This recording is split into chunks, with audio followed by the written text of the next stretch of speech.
मंगलाचरण।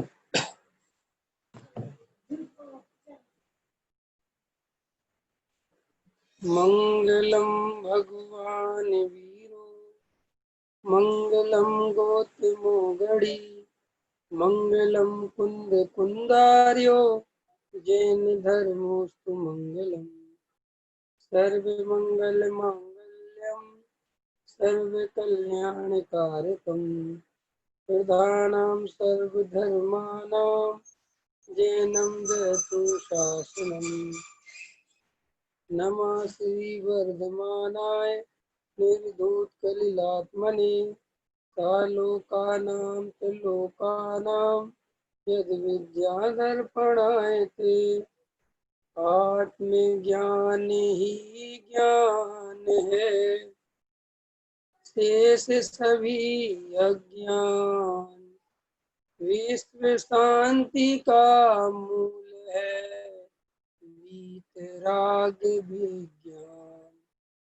वीतराग विज्ञान ही तीन लोक में सार।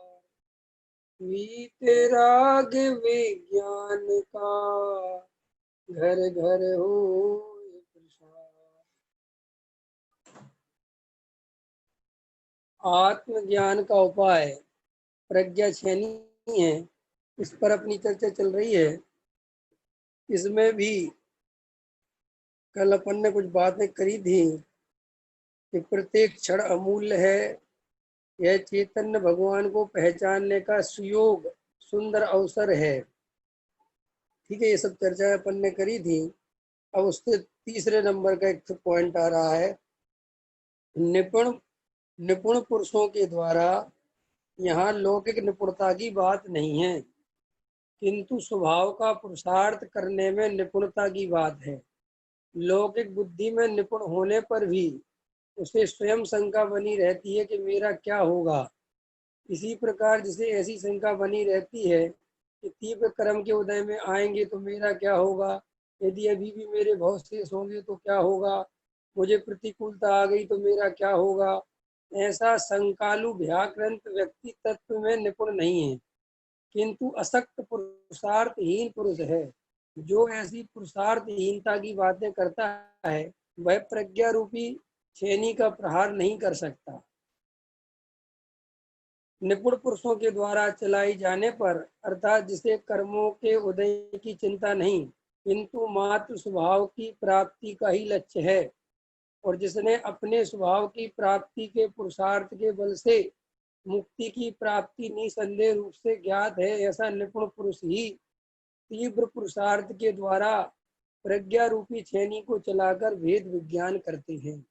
देखो कितनी सुंदरतम चर्चा पूज्य गुरुदेव ले रहे हैं। आवाज आ रही है मेरी बराबर जी? देखो क्या कहते हैं, लौकिक निपुणता की बात नहीं है, स्वभाव के पुरुषार्थ करने में निपुणता की बात है। तो देखो लौकिक में निपुण होने की कीमत और अलौकिक में निपुण होने की कीमत का क्या अर्थ है। हम सब लौकिक निपुणता की तो कीमत जानते हैं। हमारा बच्चा होशियार रहे, स्कूल में होशियार रहे, बोलने में होशियार रहे, भाषणबाजी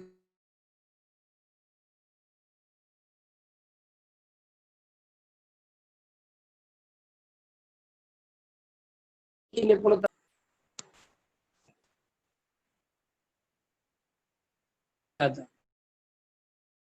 आवाज चली गई थी ना? हाँ, अभी आ गई बराबर। अभी मैं बोला नहीं हूँ, उतना ही बोला हूँ। वो क्या कहते हैं, आत्मज्ञान की निपुणता ही जीव को सुखी बना सकती है। और ये बात जब तक हमें अंतरंग से नहीं जमेगी, खुद को अंदर से महसूस नहीं होगी, हम अपने बच्चों को कभी भी आत्मानुभव के लिए प्रेरित नहीं कर सकते। देखो दो तरह की बातें हैं हमारे जीवन में देखना। लौकिक बातें, उनकी तरक्की, पढ़ाई लिखाई, वो सब हमारे लिए जो है हृदय से निकलती है। संजय भैया, है नहीं समझ में आ रहा? अपने बेटे से कहते हो कि भैया पढ़ाई कर मन लगा के, बना पढ़े लिखे क्या करेगा, पढ़ना बहुत जरूरी है, पढ़ाई बिना कुछ नहीं हो सकता, है ना? कहते हो कि नहीं कहते हो? ये अपने हृदय से निकलती हैं ये बातें। और अपने ऊपर ऊपर क्या निकलता है, अरे भैया मंदिर चला जा, थोड़ा जो है दर्शन कर आ भगवान के, थोड़ी पाठशाला पढ़ जा। देखो वो दूसरे बच्चे ही पाठशाला चले जाते, अरे पापा छोड़ो ना यार पाठशाला, अच्छा चल ठीक है भैया अब तेरी मर्जी। तो देखो हम सब भी आत्मा के संदर्भ में कितने अंतरंग से उसके प्रति सावधान हैं। आत्मा के आश्रय से सुख होगा, वेद ज्ञान से सुख होगा, ये बात हमें कितनी पसंद है, ये आप अपना अपना अभिप्राय चेक करो। इसलिए हम सब ने आज से 20 साल पहले भी आत्मा की बात सुन ली, तब भी हमने अपने बच्चों को आत्मा के प्रति जो है सचेत नहीं कर पाए, लौकिक तरक्की की बात सोचते रहे। क्यों? कि हमें खुद ही नहीं लगता कि आत्मा के आश्रय से वास्तव में सुख होता है।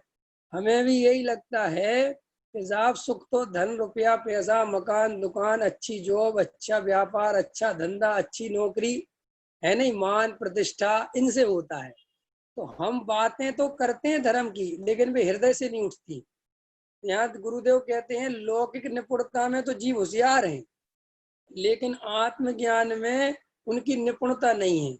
और आत्मज्ञान में निपुणता क्यों नहीं है?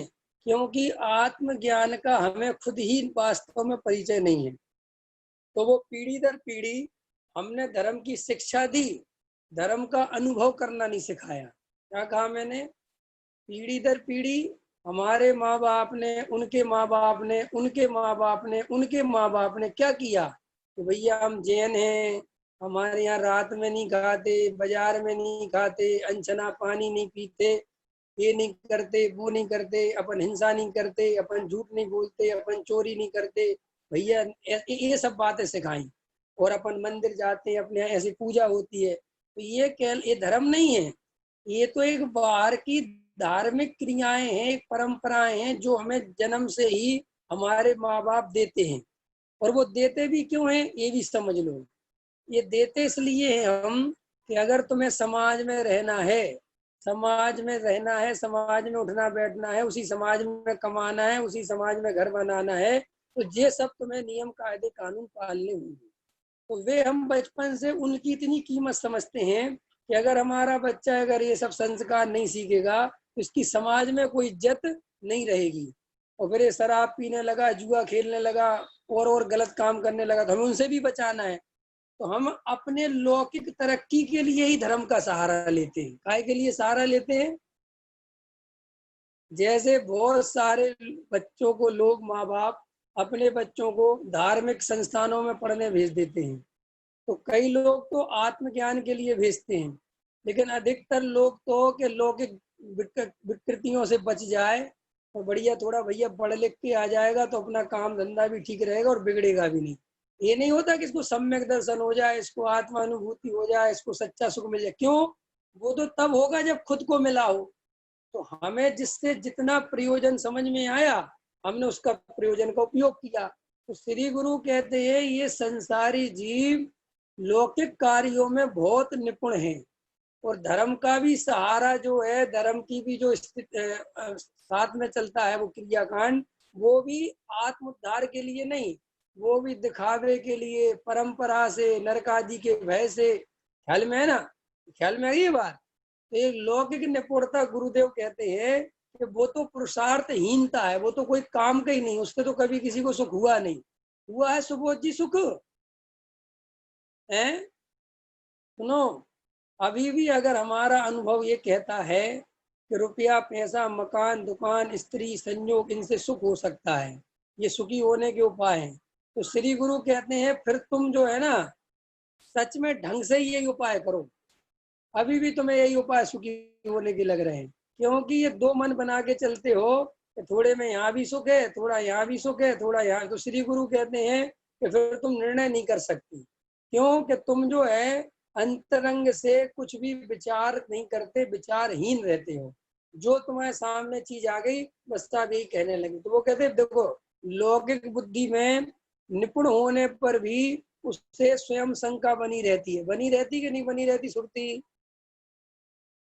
कोई आदमी कितना ही बड़ा आईएएस ऑफिसर बन जाए, कितना ही बड़ा बन जाए, उसे कोरोना से डर लग रहा होगा कि नहीं? अच्छा, बड़े से बड़ा एमबीबीएस डॉक्टर होगा, उसे भी डर लग रहा होगा कि नहीं? उसे भी मरने का डर सताता होगा कि नहीं? उसे भी मेरा जो है कोई मरीज मेरे हाथ से मर नहीं जाए, कोई और मेरी परिस्थिति नहीं बिगड़ जाए, कोई मेरे को हार्ट फेल नहीं हो जाए, मेरी पत्नी नहीं मर जाए, मेरा कुछ ऐसा नहीं हो जाए। ये डर संसारी जीव को प्रति समय सताते हैं कि नहीं सताते? ये अलग बात है कि वो अपने आप को इतना व्यस्त रखते हैं हम कि भी हमें याद नहीं आने देते। ख्याल में ना, जैसे हमारे सामने कोई मरने की बात करे तो अपन क्या कहते, ऐसी अशुभ बातें मत करो। अच्छा, वे अशुभ बातें हैं कि वास्तविक बातें हैं? वास्तव है ना, मरना तो संसार का नियम है ना। अगर हमारा जन्म इस पर्याय में हम आए हैं तो ये पर्याय छोड़ने का टाइम भी निश्चित है कि नहीं? आयु कर्म प्रमाण इस पर्याय में रहना है, लेकिन हम फिर भी शमशान की तरफ नहीं देखते। लोग शमशान को जो है शहर से बाहर बनाते हैं ताकि लोगों को दिखाई नहीं दे, गांव के बाहर बना देते मरघट, लेकिन असली जगह तो वो ही है कि नहीं? यानी ये पर्याय छोड़ के तो जिसमें तुम पागल हो रहे हो वही निकलना है कि नहीं निकलना है? तो श्री गुरु कहते हैं ये संसारी जीव कितने ही कुछ तरक्की कर ले लोक में, मुकेश अंबानी को, अमिताभ बच्चन को, नरेंद्र मोदी को, इनको भी सप्त भय सता रहे हैं। सता रहे कि नहीं सता रहे हैं? अंदर डर लग रहा है कि नहीं लग रहा विवेक जी? लग रहा है ना? तो श्री गुरु कहते देखो, तुम लौकिक तरक्की की बात करते हो, लौकिक निपुणता की बात करते हो, वो क्या काम की है निपुणता जो तुम्हारा एक भय भी खत्म नहीं कर पाई? एक भय खत्म किया उसने है? मोदी प्राइम मिनिस्टर बन गया तो भय खत्म हो गया कुछ? भय खत्म नहीं होता, भय बढ़ता ही चला जाता है। अभी तुम जितने भयभीत नहीं हो जितना वो है, जबकि वो तुमसे ज्यादा पावरफुल है, शक्ति है, सब है, लेकिन है तो भाई साहब भय। कहाँ सरकार गिर जाए, कहाँ विधायक पलट जाए, कहाँ कुछ आपत्ति आ जाए, कहाँ कुछ बीमारी फैल जाए, कहाँ मेरी सरकार गिर जाए, पूरे समय भय है। और उन भय, वे भय इतने प्रमुख होते हैं कि शरीर आदि के भय तो भूल ही जाते हैं नेता वगैरह। ये तो जब उनको हार्ट फेल वगैरह तो यार ये तो हम भूल ही गए थे इस चक्कर में कि ये भी तो एक भय है। लेकिन वो बाहर के भयों में, सरकार गिराने में, सरकार जोड़ने में इतने मग्न रहते हैं कि उनको पता ही नहीं चलता कि हमारा जीवन वास्तविकता कहाँ जा रहा है। तो श्री गुरु कहते हैं वे शंका चित्त में बनी रहती है, और वो शंका बनी रहती है और अंदर भय भी चलता है। लेकिन जैसे कोई गोबर को चांदी के वर्क से ढक लेता है, इसी प्रकार ये संसारी जीव अपने अंतरंग के भयों को बाहर की संपदा से, बाहर की प्रतिष्ठा से, अपने दोस्त यारों की दम पर ढकना चाहता है। ढकने तो चाहते कि नहीं चाहते हैं? ढकते कि नहीं ढकते? किसी के 5-7 भाई हो तो वो कहता है हम किसी से नहीं डरते। श्री गुरु कहते तू ये जो बार बार बोलता है तेरे भय बहुत है अंदर, हमारे पास बहुत पैसा है, हम किसी से नहीं डरते। श्री गुरु कहते किसी से डरने की जरूरत ही नहीं है, क्योंकि तुझे अंतरंग में भय चल ही रहे हैं, तू क्या किसी को बता रहा है कि हम किसी से नहीं डरते? और देखो क्या कहते हैं, तीव्र कर्म के उदय आएंगे तो मेरा क्या होगा, ये भय चलता है कि नहीं? ये भय प्योर अज्ञानियों को नहीं चलता, ये भय जो थोड़ा धर्म पढ़ लेते हैं उनको चलता है। क्योंकि बेचारा प्योर अज्ञानी जीव है जो, उसे तो कर्म परम कुछ पता ही पता नहीं है। वो तो लेते के भगवान के ऊपर तरफ देखता रहता है, भगवान तेरी कृपा बनी रहे, है ना? और हम हमें किसकी कृपा चाहिए शिखा जी, अलका जी, अपन को किसकी कृपा चाहिए? कर्म की है। कर्म की कृपा बनी रहे ना, उन पे तो राम की कृपा बनी रहे, और हम पे कर्म की कृपा बनी रहे। ऐसा है कि नहीं? जैनियों की सारी सुख दुख की डोर किसके हाथ में है? कर्म के हाथ में। अजैनियों की सारी की डोर किसके हाथ में है? ईश्वर अल्लाह तेरो नाम, सबको सन्मति दे भगवान, उनकी उनकी डोर उनके हाथ में है। तो इसके लिए डॉक्टर साहब कभी कभी बोलते हैं कि मुझे तो कभी कभी लगता है कि हमसे ज्यादा समझदार वो हैं, कि कम से कम उनने अपनी डोर किसी चेतन के हाथ में तो दी। तुमने तो अपनी डोर किसके हाथ में दे दी? जड़ कर्मों के, जो बेचारा कुछ जानते ही नहीं। जड़ कर्म घुमाता है मुझको, यह भ्रांति मिथ्या भ्रांति रही मेरी, मैं रागी द्वेषी हो लेता जब परिणति होती जड़ केरी। क्यों? तो वो कहते हैं यहाँ गुरुदेव कि तीव्र कर्म के उदय आएंगे तो मेरा क्या होगा, ऐसा भय सता रहा है। मैं नरक में चला गया तो क्या हो गया, ये भैया मेरे को कोई कर्म का उदय आ गया तो क्या होगा। तो श्री गुरु कह रहे और देखो प्रतिकूलता आ गई तो क्या होगा, है विजय जी, डर सताता है कि नहीं, और डर का सामना कर लो तो फिर कहते अब कोई बात नहीं, अब हमें पता है। तो ज्ञानी कहते हैं कि हमें तो कोई कर्म के उदय का डर नहीं लगता, और जिनको कर्म का उदय डर लगता है, प्रतिकूलता का डर लगता है, वो निश्चित ही ज्ञानी नहीं है। देखो क्या कहते हैं, ऐसे संकालु भयाक्रांत व्यक्ति तत्व में निपुण नहीं है, किंतु असक्त पुरुषार्थहीन पुरुष हैं। क्या कह रहे हैं, उनको क्या उपमा दे रहे हैं कि वे पुरुषार्थहीन पुरुष हैं, जो कर्म के उदय से, प्रतिकूलताओं से, नरकादि से डरते हैं। और क्या कहते हैं, जो ऐसी पुरुषार्थहीनता की बातें करता है, वह प्रज्ञा रूपी छेनी का प्रहार नहीं कर सकता।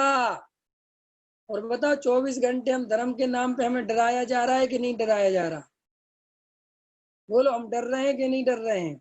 और अभी तक कर ही क्या रहे थे, ये भैया अरे भैया ऐसे मत करो, पाप बन जाएगा, ये हो जाएगा, वो हो जाएगा, कर्म के उदय बनेंगे, जो कर्म हंस के बांध रहे हो, रो के भोगने पड़ेंगे। लगता है कि नहीं लगता है, हैं? और जरा सी शुद्धात्मा की बात नहीं करी कि निश्चयभाषी हो जाओगे, हैं? और आपने को शुद्ध शुद्ध कहते रहे तो निश्चयभाषियों के नरक में चले जाओगे। श्री गुरु कहते हैं ऐसी जो बातें करते हैं वे स्वयं पुरुषार्थहीन हैं, और वे दूसरों को भी अनुरंजन जी पुरुषार्थहीन करते हैं।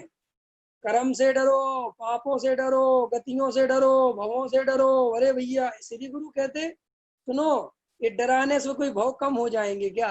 अगर मैं भाव से डरता रहूं तो मेरे भाव कम हो जाएंगे, मैं पाप से डरता रहूंगा तो पाप नहीं लगेगा फिर, है? डरते रहेंगे तो पाप नहीं लगेगा फिर। सुबोध जी, अगर हम पापों से डरेंगे तो पाप होगा फिर कि नहीं होगा? फिर भी होगा, वेरी गुड। क्योंकि पापों को डरने से पाप नहीं छूटते, नरकादि के भय से नरकादि जाना नहीं छूटता, समझ गए ना। हमारे भव भव भव भव कर्म के उदय से कर्म के उदय नहीं टलते। श्री गुरु कहते हैं वो तो एक ज्ञायक भगवान आत्मा का आश्रय करने से ही सब कुछ होता है। और तुम जो ये डर डर के चल रहे हो, तो डरने वालों को तो वैसे ही कुछ नहीं मिलता। अभी हम लोग जरा सी त्रिकाली ध्रुव की शुद्ध चर्चा करें तो सुनने के पहले ही स्वच्छंदी होने का डर सताता है। टोडामल जी साहब ने लिखा है इस संदर्भ में, बहुत अच्छा लिखा टोडामल जी साहब ने, उनको याद करना चाहिए। जिन लोगों को भी ये निश्चयवासी और स्वच्छंदी होने का डर बात करते हैं, उनके लिए टोडामल जी साहब ने जवाब दिया है कि अगर हम किसी को मूल शुद्धात्मा की बात बताते हैं या एक भगवान आत्मा बताते हैं, उनसे प्रश्न किया कि कोई जीव स्वच्छंदी हो जाए तो लिखा है टोडामल जी ने, सो भैया स्वच्छंदी हो जाए उससे क्या बिगड़ता है, कुछ नहीं होता, रहेगा तो चार गति में ही, स्वर्ग की जगह नरक चला जाएगा। लेकिन अगर हमने ये मूल तत्व का उपदेश देना ही बंद कर दिया, तो भैया ये भव के अभाव की जो विधि है, जो आत्मानुभव से संसार का नाश होता है, मूल तत्व का ही लोप हो जाएगा। इसलिए स्वच्छंद होने के डर से मूल तत्व का उपदेश देना बंद नहीं करना। और उसके लिए उनने वो गधा मिश्री खाने से मर जाए उदाहरण दिया। तो हम लोग यहाँ गुरुदेव देखो कितनी बलशाली बात कर रहे हैं कि जो लोग ऐसे भवों की बात करते हैं, प्रतिकूलताओं से डरते हैं, कर्म के उदय से डरते हैं, ऐसे जीवों के सामने वेद ज्ञान का पुरुषार्थ नहीं जग सकता। ऐसे जीव प्रज्ञा रूपी छेनी का प्रहार नहीं कर सकते। इसलिए कहा है कि निपुण पुरुषों के द्वारा चलाई जाने पर, अर्थात जिसे कर्मों के, देखो विवेक जी साफ साफ लिखा है, जिसे कर्मों के उदय की चिंता नहीं, क्या कह रहे हैं, जिसे कर्मों के उदय की चिंता, ये असली माल है गुरुदेव का, ये असली बात है गुरुदेव की। मोक्षु बन जाने से, फोटो लगाने से कोई गुरुदेव वाले नहीं बन जाते। ये गुरुदेव का जो गुरुदेव कह रहे हैं, ऐसा ही श्रद्धान जब तक अनुभव पूर्वक नहीं करोगे, हमें मुमुक्षु कहलाने का अधिकार नहीं है। ये नामधारी मुमुक्षु बनने से कुछ नहीं होता, ख्याल में आए ना। और जो विद्वान गुरुदेव को गौण करते हैं, गुरुदेव को लोप करते हैं और अपने को ऊर्ध्व करते हैं, वो बहुत भयंकर पाप करते हैं, याद रखना।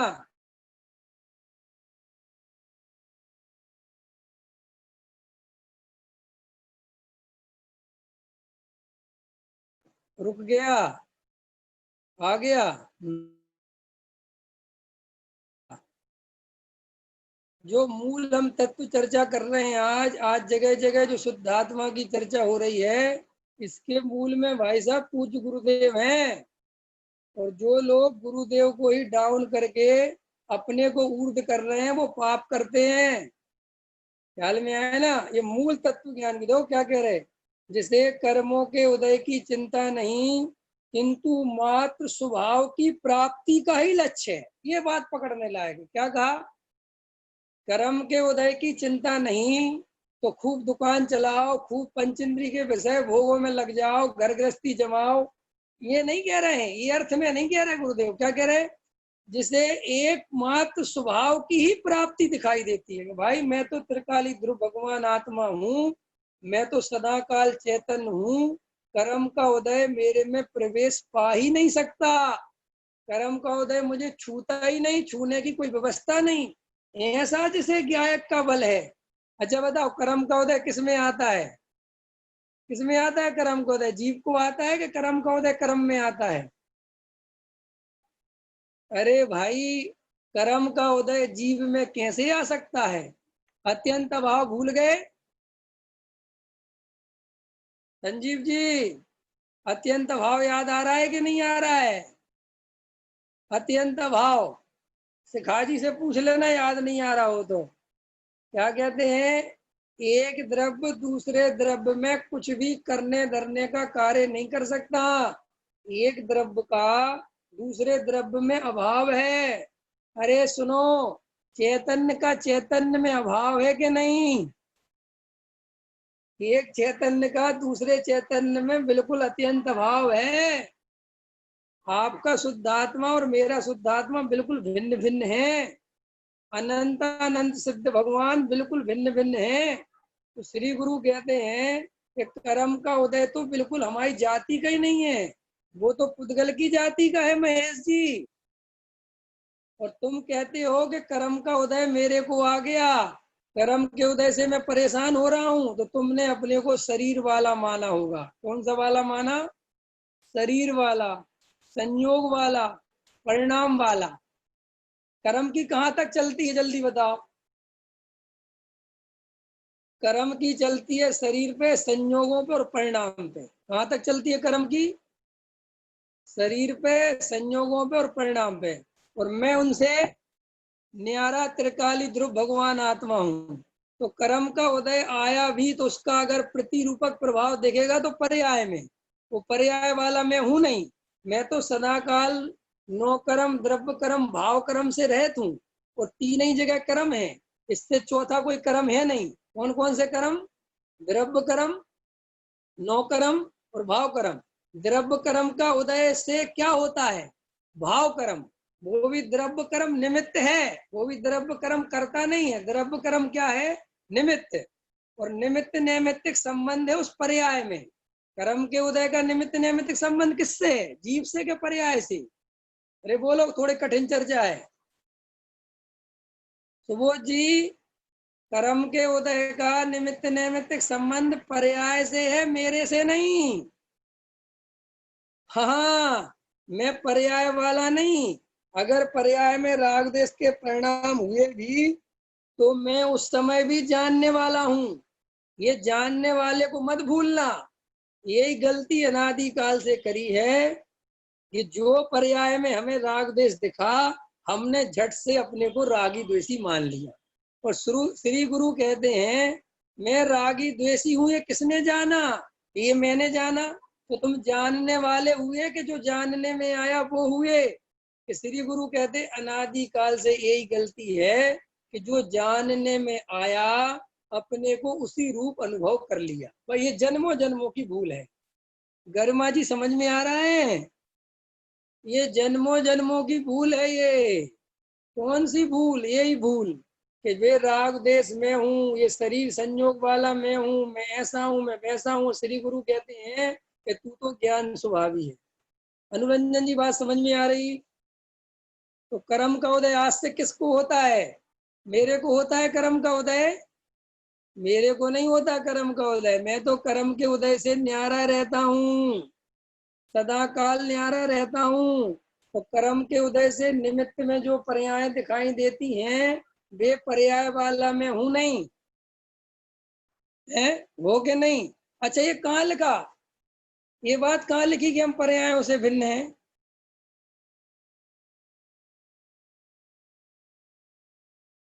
लिखी है ना, शुद्ध शुद्ध पर्यायों से भिन्न, कहाँ लिखा? अरे रोज तो बताता हूँ, 6वें नंबर की गाथा समय सार छठी का दूध, उसको भूल क्यों जाते हो? जहाँ कुंद कुंद ने गायक भगवान आत्मा की घोषणा करी 6वीं गाथा में, उस 6वीं गाथा में यही तो कहा है, ना प्रमत्त हो ना अप्रमत्त है, बस एक गायक भाव है, मैं एक गायक भाव हूं। तो श्री गुरु कहते गायक भाव में लेना क्या है कि द्रव्य कर्म भाव कर्म नो कर्म से रहित त्रिकाली गायक भगवान आत्मा जाननहार। क्या लेना, उसका दूसरा नाम क्या है? जाननहार। अच्छा, कम जानने वाला के ज्यादा जानने वाला? जल्दी बोलो। सिर्फ जानने वाला, सिर्फ जाननहार, सिर्फ जाननहार। तो फिर ये कर्म का उदय किसमें है? मुझे नहीं पता किसमें है, इतनी ठेकेदारी नहीं ले रखी हमने। किसमें है मुझे नहीं पता किसमें है।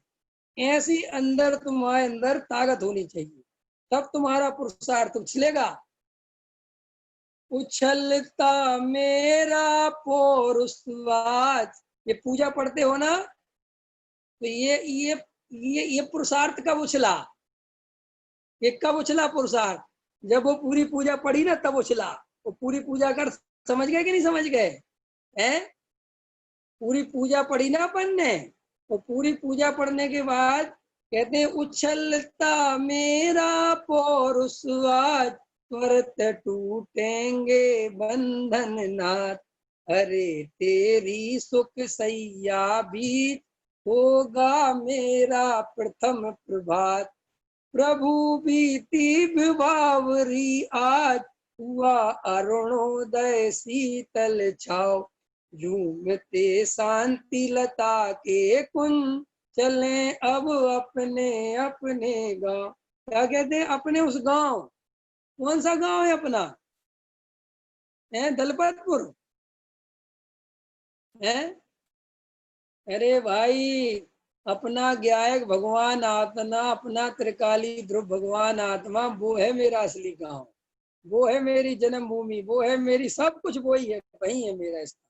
मैं वहां से कभी जाता आता ही नहीं, कहीं मेरा उठना बैठना होता ही नहीं। तो देखो फिर क्या कहते हैं कि ऐसा जिसको निर्णय हो, किंतु मात्र स्वभाव की प्राप्ति का ही लक्ष्य हो। वाह! अच्छा अपना लक्ष्य क्या है अभी बताओ, हमारा लक्ष्य क्या है? विजय जी, क्या लक्ष्य है आपका?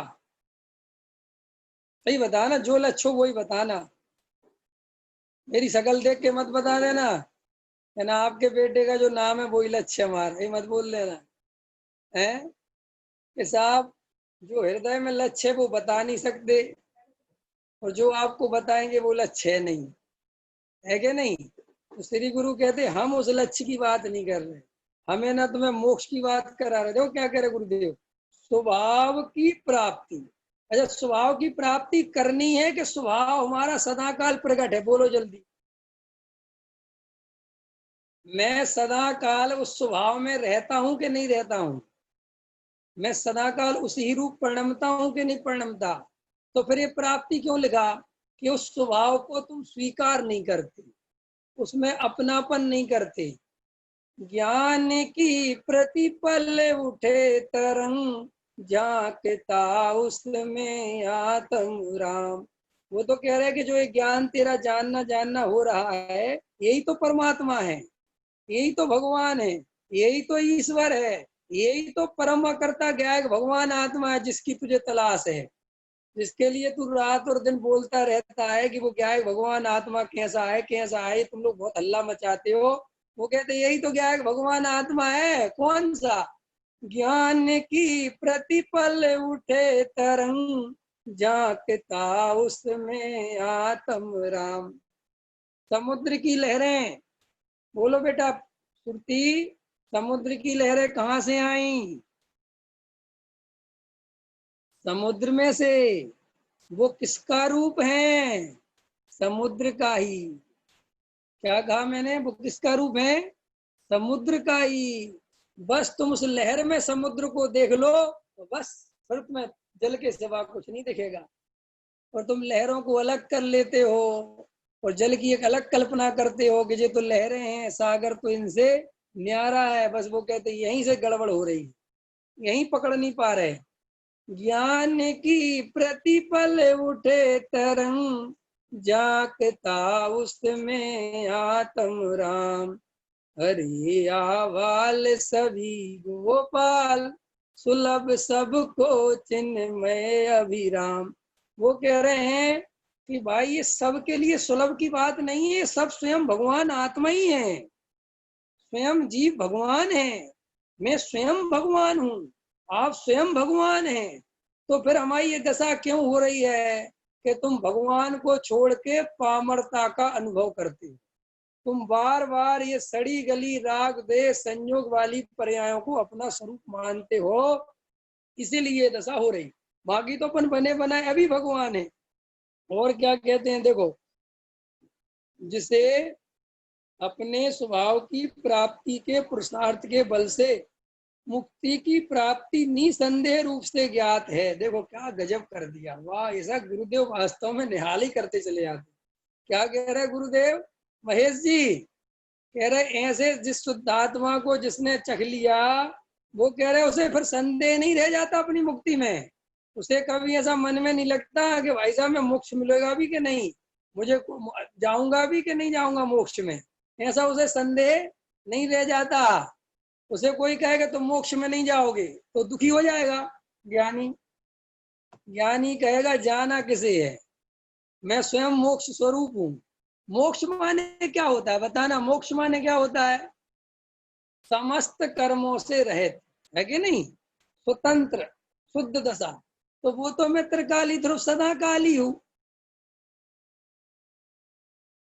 पंच परमेष्टि किसकी शरण लिए हुए हैं? अनंत सिद्ध भगवान किसकी शरण लिए हुए हैं? अपनी नहीं, अपनी नहीं, मेरी। कैसे कैसी मेरी? क्यों कि मेरी माने मैं जैसा ज्ञायक भगवान आत्मा हूँ परिपूर्ण, उसी परिपूर्ण ज्ञायक भगवान आत्मा की सिद्ध भगवान शरण लिए हुए हैं। और पर्याय वाला मैं हूं नहीं, क्योंकि अगर पर्याय से कुछ होता तो सिद्ध भगवान भी किसकी तरफ देखते? पर्याय की तरफ। वे अभी भी परमात्मा प्रकट होने पर भी किसकी तरफ देख रहे हैं? देखो विवेक जी, एक बहुत अच्छी बात बताता हूं मैं तुम्हें। सिद्ध भगवान की इतनी सुंदर पर्याय है, इतनी निर्मल पर्याय है, परिपूर्ण शुद्ध निर्मल पर्याय है, फिर भी पर्याय पे मोहित नहीं होते वो। फिर भी उनका प्रेम किसके साथ चल रहा है? अपने त्रिकाली ध्रुव भगवान आत्मा के साथ। और ये प्रेम उनने कब किया था? जब वे चौथे गुण स्थान में आए थे, जब बिल्कुल मेरे जैसे थे, बिल्कुल एकदम जैसा मैं अभी दिख रहा हूं ना तुम्हें, ऐसी ही शकल, ऐसी ही अकल, ऐसी ही नकल थी उनकी, ऐसी ही दशा थी। लेकिन उस समय प्रेम किससे हो गया उनको? त्रिकाली ध्रुव भगवान आत्मा से। और जिस दिन प्रेम हुआ उसका नाम है चौथा गुण स्थान। ठीक है कि नहीं? और देखो सच्चे प्रेमी निकले वो। उनने सिद्ध अवस्था तक हो जाने पर उस शुद्धात्मा के प्रेम को नहीं छोड़ा। ये नहीं सोचा कि यार मुनि दशा तो बहुत ही अच्छी है, क्या इतनी बढ़िया है, इस पे तो रीझ जाऊं। नहीं रीझे। फिर बोले यार मैं तो छपक श्रेणी चढ़ने लगा, कम से कम इन पर्यायों पे तो रीझ जाऊं। उस पे भी नहीं रीझे। फिर बोले यार 12वां गुणस्थान पूर्ण वीतराग तो आ गई, क्षीण मोह, इस पे तो रीझ जाऊं। उस पे भी नहीं रीझे। अरे केवल ज्ञान आ गया, अनंत बल के धनी तुम ही हो सिरताज, है ना? अनंत दर्शन अंश सुख अनंत वीर सुख प्रकट हो गए, अनंत चतुष्टयधारी हो गए। फिर भी उन पर्यायों पे नहीं रीझे। फिर भी प्रेम किसमें कायम रहा? त्रिकाली ध्रुव भगवान आत्मा पे। अरे अरहंत दशा भी अघाती कर्मों को भी नाश कर दिया और सिद्धालय में अनंत अनंत अनंत अव्यावास सुख वाली पर्याय आ गई, वो भी उस पे नहीं रीझे। ये कहलाता है सच्चा प्रेम। और हमारा प्रेम तो पल पल बदलता है, नकली प्रेम, डुप्लीकेट प्रेम है। करते कि नहीं करते? बोले साहब हमारी उस लड़की से रिश्ता तय हो गया, सब हो गया, ये हो गया, और हम अब कहीं शादी नहीं करेंगे। बोले अच्छा? बोले हाँ पक्का हो गया साहब, अब तो बिल्कुल हम साहब वहीं रिश्ता करेंगे अपने लड़के का। बोले कितने लाख दे रहे वो कैश? बोले 20। बोले हम 50 दिलवा रहे हैं। बोले तोड़ दिया, चलो वो दूसरा रिश्ता दिखवाओ। है? श्री गुरु कहते हैं कि तू ऐसे ही करता है। वो इतनी बढ़िया बढ़िया पर्यायों पे नहीं रीझे विजय जी, और हम किस पे रीझ रहे हैं? ये सड़ी गली मनुष्य पर्याय पे, इस शरीर पे, ये संयोगों पे, ये मेरे, ये मेरे, ये मेरे, ये मेरे, ये मैं, ये मैं, ये मैं, ये मैं। और फिर पे सड़े सड़ा वो मोह राग देश के परिणाम, कीचड़, बिल्कुल बकवास, उनमें रीझ रहे हैं। क्या कितना अच्छा राग आ रहा है, देखो मेरा कितना अच्छा राग है, मेरी कसा कितनी मंद है, मेरे को तो बहुत अच्छा जी।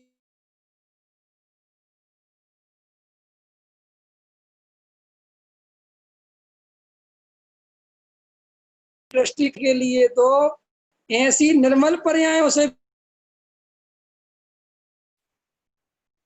है। सुरती, सुरती, हाँ थोड़ी गर्दन मर्दन हिलाती रहा करो तुम, तब हमें दिखता रहेगा तुम देख रही हो। हैं?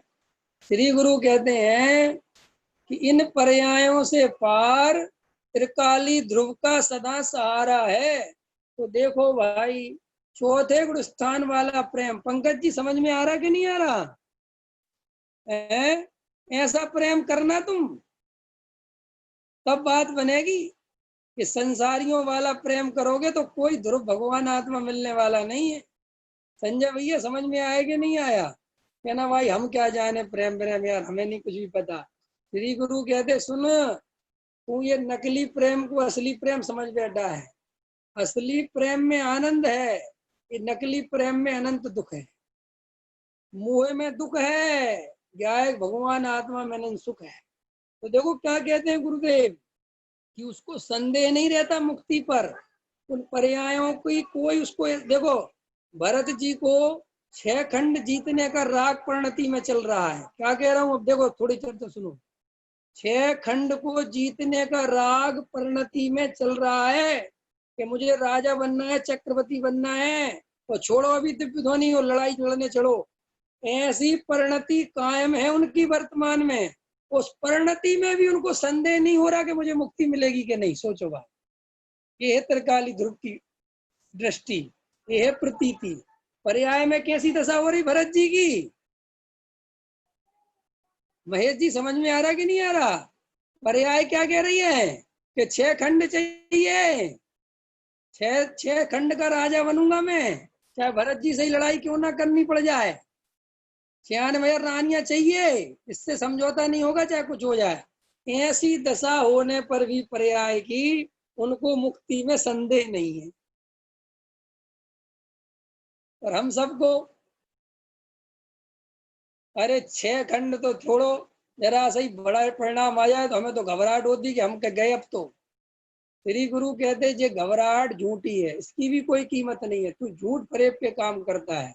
हम वो लोग हैं जो क्रोध करते हैं, फिर पछताते हैं, फिर क्रोध करते हैं, फिर पछताते हैं, फिर क्रोध करते हैं, फिर पछताते हैं, फिर और पछता के अपने आप को सर्टिफिकेट दे देते हैं कि अब अच्छा ठीक है, देखो मैंने पछतावा तो कर लिया ना, अब देखो जी सॉरी तो बोल दिया ना लड़ाई झगड़ा करके, है अब इससे ज्यादा और क्या मेरे प्राण लोगे? तो पत्नी बोलती है कि ठीक है अब सॉरी तो बोल दे, लेकिन अब आगे तो नहीं लड़ोगे।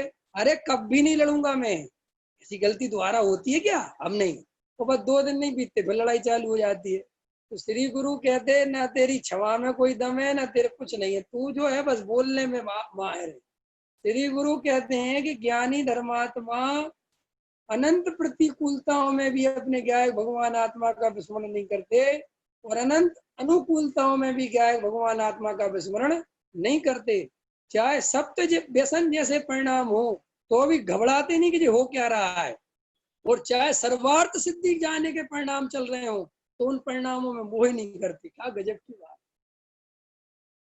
क्या गजब का स्वरूप है। ये स्वरूप तभी समझ में आ सकता है जब कुंद कुंद की 6वें नंबर की गाथा अनुभव में आ जाए, उसके पहले नहीं आ सकता। ये मेरी चैलेंज है, और हम उसके पहले ही समझना चाहते हैं इन पंडितों से कि तुम तो हमें समझा दो बस। और श्री गुरु कह रहे ये खेल अनुभव का है। ये खेल का है भैया? घी का स्वाद कैसा है महेश जी? उत्तर दोगे पंडित जी, खुद खाओगे तो पता चलेगा, मैं बता नहीं सकता कैसा है। ऐसे ही श्री गुरु कहते हैं आत्मा का स्वाद कैसा है, आत्मा का अनुभव कैसा है, कि भाई अनुभव करोगे तो पता चल जाए। उसके अलावा कोई दूसरा उपाय नहीं समझने समझाने का। ख्याल में आया कि नहीं आया? ऐसे निपुण ऐसे निपुण पुरुष ही तीव्र पुरुषार्थ के द्वारा प्रज्ञा रूपी छेनी को चलाकर भेद विज्ञान करते हैं। माने अगर तुम्हें पर्याय की जरा सी भी कसक रहेगी, पर्याय का थोड़ा भी पक्ष रहेगा, थोड़ा भी पर्याय बुद्धि रहेगी कि नहीं नहीं साहब राग देश तो अपने ही है, ये कर तो मैं ही रहा हूँ और हमें भैया को रोकना तो पड़ेगा, तो श्री गुरु कहते तुम फिर प्रज्ञा छेनी नहीं चला सकते। जरा सा भी पर्याय का पक्ष रख के प्रज्ञा छेनी नहीं चलाई जा सकती। प्रज्ञा छेनी तभी चलाई जा सकती है जब पर्याय का किंचित भी पक्ष नहीं हो, तभी तो पर्यायों से भेद ज्ञान होगा कि नहीं होगा। अगर तुम्हें पर्याय की चिंता सताएगी विवेक जी, पर्याय की चिंता सताएगी, पर्याय पे तुम्हारी नजर रहेगी, तो तुम भेद ज्ञान नहीं कर सकते। मैंने बताया ना कि सिद्ध भगवान की दृष्टि देखते हो तुम चौथे गुण स्थान से, कितनी बढ़िया से बढ़िया पर्याय आई, तो अभी उन पर्यायों में उनने अपनापन नहीं किया। ख्याल में आया दिनेश जी? ख्याल में आ रहा है नहीं आ रहा? हाँ, श्री गुरु कहते हैं पर्यायों से जरा सा भी पक्ष नहीं रखना, पर्याय में जरा भी अपनापन नहीं रखना। तुम पर्याय में जरा सी भी अपनी दृष्टि रखोगे कि साहब ये राग देश तो है, ये अभी दशा तो हमारी ऐसी है, अभी हमारा शरीर तो ऐसा है, अरे भाई ये मेरा तेरे की बंद करो, मैं एक त्रिकाली ध्रुव गायक भगवान आत्मा हूँ। ऐसी हृदय से आवाज उठनी चाहिए, ऐसा अंदर से निकलना चाहिए भाव। ये नहीं कि मैंने कह दिया तुम क्या लो, अच्छा मैं तो भगवान आता हूँ, मैं तो शरीर नहीं हूँ, इससे काम नहीं चलेगा। अंदर हृदय से वो गुंजायमान होना चाहिए, हृदय से वो आवाज आनी चाहिए।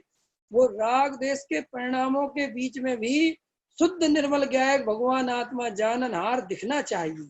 अहो मैं तो ये हूँ। और ये सब काम जितनी सजगता से, जितने होश में रहोगे तो होगा, और बेहोशी में रहोगे तो नहीं होगा।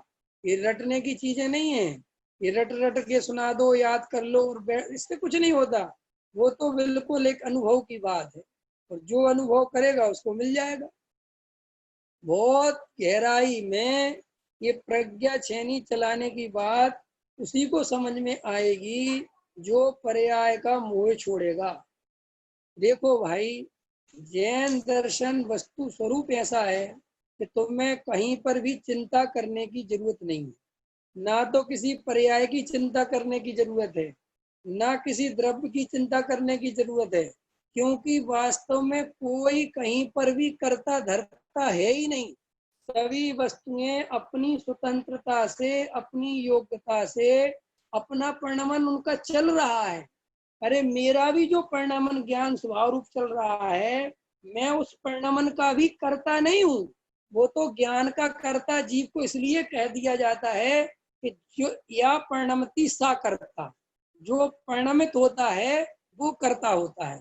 लेकिन मैं भी चाहूं कि मैं ज्ञान की पर्याय बदल दूं, मैं भी चाहूं कि मैं इसकी जगह कुछ और जान लूं, कुछ और कर लूं, तो श्री गुरु कहते हैं कि वो तेरे हाथ में नहीं है। मेरे ज्ञान में जो गे बनना होगा वो बन के रहेगा।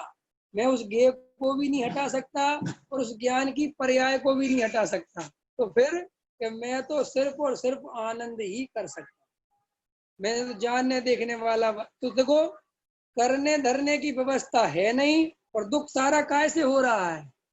अपने को कर्ता मानने से। दुख कैसे हो रहा है? कि करना तो पड़ेगा। चलो हम संसार में तो कुछ नहीं कर रहे, मोक्ष का तो कुछ ना कुछ करना ही पड़ेगा कि नहीं? श्री गुरु कहते हैं मोक्ष का पुरुषार्थ भी नहीं करना, ये समझ में आ जाए, ये असली मोक्ष का पुरुषार्थ। कि मोक्ष का पुरुषार्थ तो नहीं करना, लेकिन घर गृहस्थी का तो करना है। ये समझ में आया कि क्या समझ में आया? ये समझाया था। अरे जब हम एक आज मैंने चुटकुला सुना, बोले साहब मैंने एमए पास किया, बोले लेकिन मेरी डिग्री नहीं मानी गई। बोले क्यों? कि मैंने बीए किया ही नहीं था, डायरेक्ट एमए कर लिया। तो बीए के बिना एमए हो सकता है? नहीं समझ में आया? ऐसे ही श्री गुरु कहते हैं कि अगर हम तुझे कह रहे कि मोक्ष के कर्ता नहीं है, जब इतनी सर्वोत्कृष्ट बात समझा रहे हैं, तो तू कहे घर गृहस्थी के कर्ता तो है, तो ये पागलों जैसी बातें हैं, मूर्खों जैसी बातें हैं। हम तुझे कह रहे हैं कि शुद्ध पर्यायों से भी भिन्न है, और तू कह रहा है राग देश तो हमने करे कि नहीं करे। ये पागलपन है, ये दोहरे पागलपन की है। इसलिए जो लोग ऐसा समझ बैठे हैं भ्रम से, हो क्या रहा है कि भाई साहब वहीं पे भी पूरी बात जीव को समझ बैठ ही नहीं रही। क्यों? कि वो हाथी जैसी दशा हो गई है। किसी को हाथी जो है खंबे जैसा, किसी को दीवाल जैसा, किसी को सूप जैसा, किसी को कुछ जैसा, कोई पूरे हाथी को पहचान ही नहीं रहा। ऐसे ही वास्तव में जो क्लियर वस्तु का स्वरूप है, वहां तक किसी की समझ ही नहीं बैठती है। और अधिकतर कोई एक पक्ष को पकड़ के पागल बना हुआ है, न सोच, वो भी पक्ष किसी ने पकड़ा दिया है। खुद का विचार करे तो पक्ष नहीं पकड़ा, लेकिन विचारशील नहीं होने के कारण जिसके प्रभाव में आ गया और उसी के हाथ में अपनी बागडोर सौंप दी। और उसने कहा, एक गाना है ना, हम तुम्हें इतना प्रेम कर, क्या वो, दिन को तुम रात कहोगे तो रात कहेंगे, ऐसा कुछ गाना है कि नहीं? तो भूल रहा हूँ मैं वो गाना। तुम अगर दिन को रात कहो तो रात कहेंगे, हम तुम्हें प्यार, ऐसे कुछ है। ऐसे ही अपनी दशा है कि किसी के प्रभाव में पड़ गए तो वो जो कहता जाए बस तुम कहते चलो, हम तुम्हारे पीछे पीछे चलते चलेंगे। ये जीवन जब तक जियोगे कुएं में गिरोगे, कुछ नहीं मिलेगा। श्री गुरु कहते हैं अपनी दृष्टि, अपनी डोर अपने हाथ में रखो। विवेक कुमार की भी सुनो तो अपने विचार पूर्वक सुनो कि वो बात हमें समझ में आ रही कि नहीं आ रही, छोड़ो, क्या लेना देना। लेकिन अपने निर्णय खुद करो, दूसरों के भरोसे मत जियो। चाहे वो कितना ही बड़ा विद्वान हो, चाहे वो कितना ही बड़ा गुरु हो, चाहे वो कितना ही बड़ा महाराज हो। साक्षात महावीर भगवान की भी बात तुम्हें नहीं जमे तो इनकार कर देना, अभी मेरे को नहीं समझ में आती, जब समझ में आएगी तब देखूंगा। और अगर तुम आंख बंद करके किसी के पीछे पीछे चलते रहे और ये सोचोगे कि मोक्ष मोक्ष मिल जाएगा, आज तक किसी को मोक्ष नहीं मिला। और न हमारे महावीर ने ऐसा मोक्ष किसी को दिया है, क्योंकि जैन दर्शन में आशीर्वाद की व्यवस्था नहीं। ये तो बहुत फॉर्मेलिटी है कि महाराज ऐसा कह देते धर्म वृद्धि रस्तु। वे महाराज अंदर से पूरा निर्णय करके बैठे हुए हैं कि किसी के आशीर्वाद से किसी का भला नहीं होता। और जो महाराज ये मान के बैठा हो कि मेरे आशीर्वाद से तेरा भला हो जाएगा, वो महाराज ही नहीं है, वो पाखंडी है। ख्याल में है कि नहीं आया? गहराई से विचार करना। और उसके नीचे वाले जो आजकल आशीर्वाद देने लग रहे हैं, उन पे तो और ज्यादा विचार कर लेना। अभी का समय हो गया। सहजानंदी शुद्ध स्वरूप